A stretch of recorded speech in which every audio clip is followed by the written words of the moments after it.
don't even know what to buy no more. They know I'm the truth. I don't even know how to lie no more. I don't drink lean no more. I threw away the styrofoam. What is up, YouTube? As you guys well know, we've gotten so much information when it comes to 2K20, y'all. And I actually want to break it down into multiple videos in the next few days. And I'm going to break it down into separate videos. As you guys know, I made a huge video, a generalized video a few days ago just talking about all the leaked information we got. But today I want to focus on only the MyPlayer builder. And in my future videos, I want to make a video dedicated only to the badges, to the gameplay, and stuff like that. So like I said, this video is only going to be dedicated to the MyPlayer builder. In case you guys do not know what the MyPlayer builder is, that is pretty much the whole new system when it comes to creating your build in NBA2K20.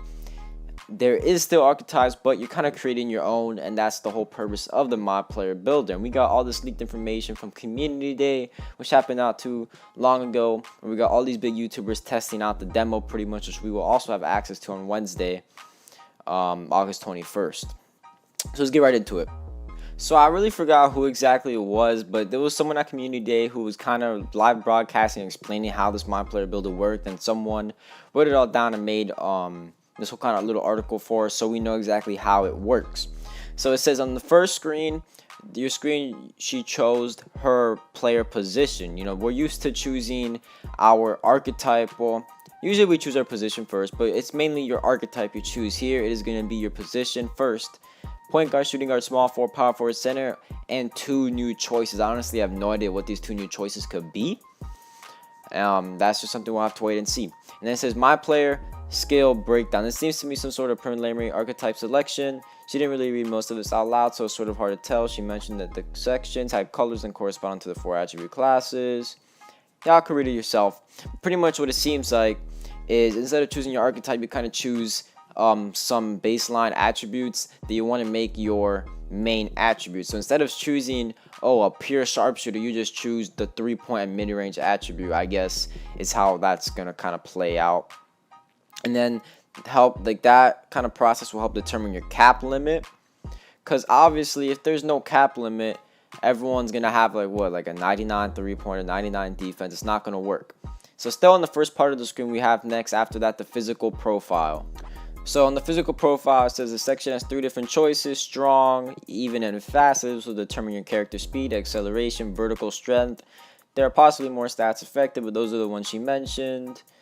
And y'all see, she kind of just gave an example of the stats to happen. And if you guys were kind of paying attention at the screenshots at the start of this video, it was a leaked screenshot of what this looks like. And I forgot the exact numbers, but that's what it pretty much was showing. How you pretty much pick on your physical profile your speed, strength, acceleration, and stuff like that. And it'll also help determine what attribute caps and cap limits you're going to have. Obviously, if you're a playmaker, you're going to want to have a higher speed. If you're an inside center, you want a higher strength. If you're a slasher, you're going to kind of want to mix with all that, maybe vertical.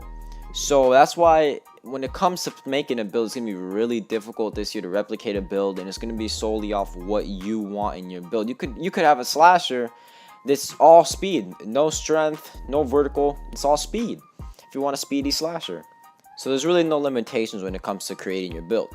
So that was all that happened on the first screen. You kind of chose your preliminary kind of attribute stats you're going to upgrade, and then all those other stats, the vertical and stuff like that. So in the second screen, this is going to be, I guess, more the main screen. This screen had the attribute and badge information. It's sort of a new system. It's a little difficult to explain. Basically, on your choice from the previous screen, your player has a cap being the minimum stat it can reach for your player, not the starting value for each attribute. And the game then gives you 439 attribute points. You spend these points to increase the cap to a certain amount based on your previous choices when it calls this cap limit. I don't know what else to call it. After using all your points, you will have final attribute caps for your players. So it's pretty much saying on this screen, you're going to kind of choose your attribute cap limit. Not necessarily your actual stat, but more of what the cap to your stat is going to be. What I mean by this, instead of saying, I'm going to have an 83 3-pointer, on this screen, what you're going to be able to do is be able to, I want my max 3-pointer when I'm 99 overall to be 88. Alright, so you're choosing basically the maximum stat you'll ever be able to get, but it's not going to be your actual stat. If you guys kind of follow that, I don't know, it's kind of tricky, but yeah. So then the next, or still on the same screen, just after you kind of choose your attribute potential caps, you're gonna be able to choose, or not really choose, but get into your badges. All right, so it says how you're gonna get badge upgrade points for that specific badge type. What they mean by this is that when you pick your attributes, it's gonna be divided into categories. I think it's shooting, driving and finishing, playmaking, and then I believe defense / rebounding, I believe is like what it is. So when you're upgrading your stats, it's per that category. So let's say, like they say here, if you upgrade your 3-point shooting attribute, you're gonna get a certain amount of badge upgrade points for the shooting badge type or category.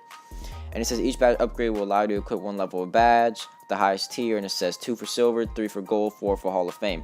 So this is where it, once again, is basically being like gonna be determining how unique you want your build to be. So let's say if you upgraded your 3-pointer to a 90, let's say, obviously you're gonna have quite a lot of badge upgrade points for only that shooting category. So you're gonna be able to get lots of shooting badges and stuff like that, and it's gonna be really tricky because that's not the point where you're gonna be like, well, let's say I have 10 shooting badge upgrade points. Am I gonna get 2 Hall of Fame badges and then a silver badge, or am I gonna get like 10 shooting badges that are bronze? Like, so it all depends on what you really want, and that's gonna be why you're not gonna be able to really replicate a build. I mean, obviously you can, but it's not gonna be ideal because you at least have something different. So then they also talk about how many badges she had when she kind of created these builds, and it said when the first build she made had 27 finishing badge points, and it says, you know, how many for each. The new one had 38 total badge points, 1 of 37, so it looks like or 1 of 46 as well. So I mean, I don't know, I mean, it looks like when it comes to the actual badge points, or yeah, the total badge points, you're gonna have maybe between like 35 and 50 within that range, and then you divide it how you want. But that means technically you could get, you know, 40 badges on your player, but they might all be bronze. So that's where like you have to kind of think, well, if I have 40 badges that are all bronze, will that help me more than getting, let's say, 10 badges that are Hall of Fame? So it's really something to think about. And I really like it. I enjoy this system with the badges the most, because I think being able to pick your badges, what tier, you know, it's kind of nice, because sometimes we have these badges that like we really don't need on our player, and we're missing out on badges that we do need on our player. So that's why I think this is really a great system. And then the other thing is, like I said, defense and rebounding are under the same category. So if you upgrade your rebounding extremely high, you're going to get lots of badge points for rebounding / defending. So you could hypothetically upgrade your rebounding to a 90 as a glass cleaner, but you'll be able to have enough badge points to get Hall of Fame defensive badges, if that makes sense. Which I think is honestly pretty neat as well.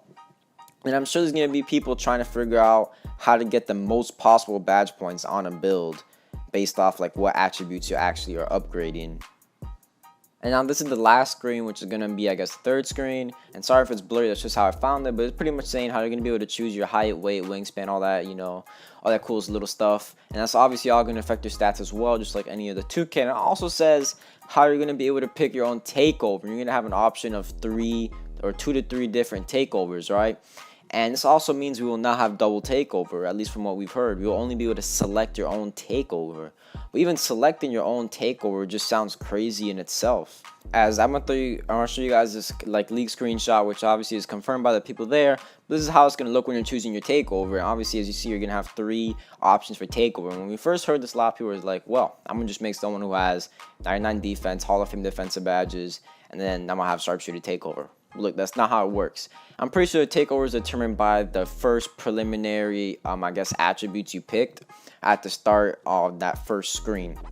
So let's say if you pick 3-point shooting and mid-range, then obviously the takeovers you're going to get are probably going to be sharpshooting and shot creating. If you picked 3-point shooting and defending, you might get, you know, shot creating, rim protector. Like, I feel like they definitely tried the hardest to kind of balance that out, so it's not going to be overpowered where you're going to get a takeover on a build that shouldn't have that.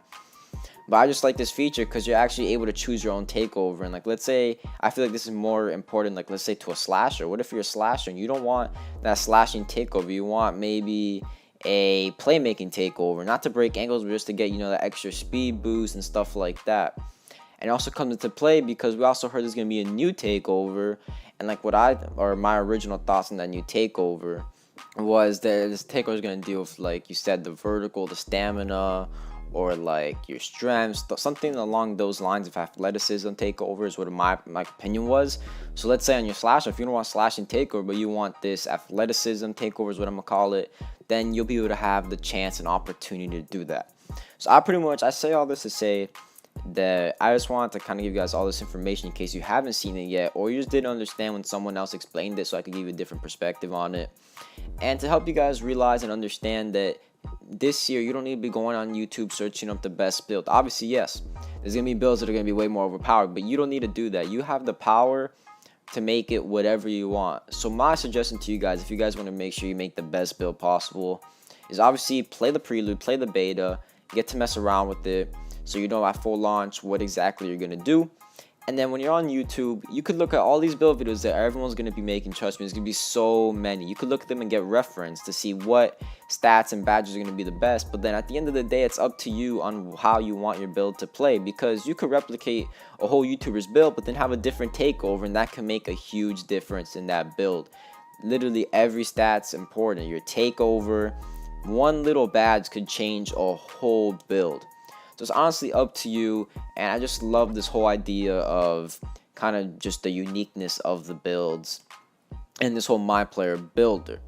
And that's pretty much all I got for you guys with regarding the MyPlayer builder and all the information we have as of now.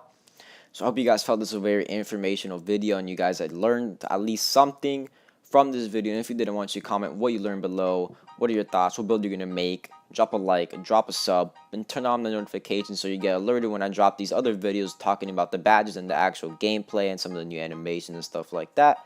But I'm out.